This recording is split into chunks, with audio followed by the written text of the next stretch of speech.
بےنظیر بھٹو ابھی طالبہ تھیں۔ انہیں اپنے سیاستدان والد جو کہ ملک کے حکمران تھے ان کے ساتھ بھارت دورے پر جانا پڑا۔ یہ وہی اہم دورہ ہے جس میں پاک بھارت شملہ معاہدہ ہوا اور بھارت میں پاکستانی قیدی رہا کر دیے۔ نوجوان بےنظیر کو بھٹو صاحب نے دوران پرواز بلا کر خصوصی نصیحت کی کہ بھارت میں تمہیں بہت ہی محتاط رہنا پڑے گا، کیونکہ ہر بات سے لوگ اپنے معنی اور نتائج اخذ کریں گے۔ کوشش کرنا ہوگا کہ زیادہ مسکراؤ نہیں، ورنہ لوگ کہیں گے کہ ایک طرف تو پاکستانی فوجی ابھی تک جنگی قیدی ہیں اور وزیر اعظم کی بیٹی تفریح کر رہی ہے۔ اس طرح چہرے سے کسی قسم کی مایوسی نہیں جھلکنا چاہیے کہ لوگ یہ سوچنے لگیں گے کہ ہمارے مذاکرات ناکام ہو گئے ہیں۔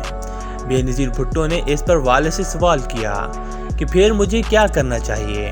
بھٹو صاحب کا جواب تھا، تمہیں نہ افسردہ دکھائی دینا چاہیے نہ ہی بہت خوش۔ بےنظیر بھٹو اس پر پریشان ہو گئیں۔ اپنی پریشانی کا اظہار کرتے ہوئے باپ کو کہا کہ یہ تو بہت مشکل کام ہے۔ بھٹو صاحب نے مسکرا کر جواب دیا، تم ٹرائی کر کے دیکھو، یہ کوئی ایسا مشکل کام نہیں۔ بےنظیر بھٹو نے بعد میں لکھا کہ ہم جب شملہ پہنچے تو بھارتی وزیر اعظم اندرا گاندھی استقبال کے لیے موجود تھیں۔ میں نے سلام کیا تو انہوں نے مسکراتے ہوئے نمستے کہہ کر خوش آمدید کہا۔ یہ میرے امتحان کا پہلا موقع تھا۔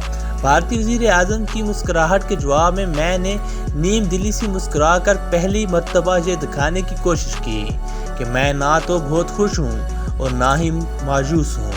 ناظرین، والد کا سکھایا ہوا یہ سبق بےنظیر کو بعد میں بہت کام آیا، کیونکہ بعد میں بہت سی جگہوں پر انہیں پریشانی کو چھپاتے ہوئے خوشی ظاہر کرنا پڑی اور بعض مواقع پر خوشی کو چھپاتے ہوئے پریشانی ظاہر کرنا پڑی۔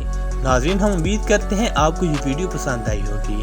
اگر یہ ویڈیو پسند آئی ہے تو اس ویڈیو کو لائک، شیئر اور کمنٹ ضرور کیجیے، اور ایسی مزید ویڈیوز دیکھنا چاہتے ہیں تو ہمارے چینل مسٹر ریاض کو سبسکرائب کر لیجیے اور ہمیں اجازت دیجیے۔ ملتے ہیں اگلی ویڈیو میں، تب تک کے لیے اللہ حافظ۔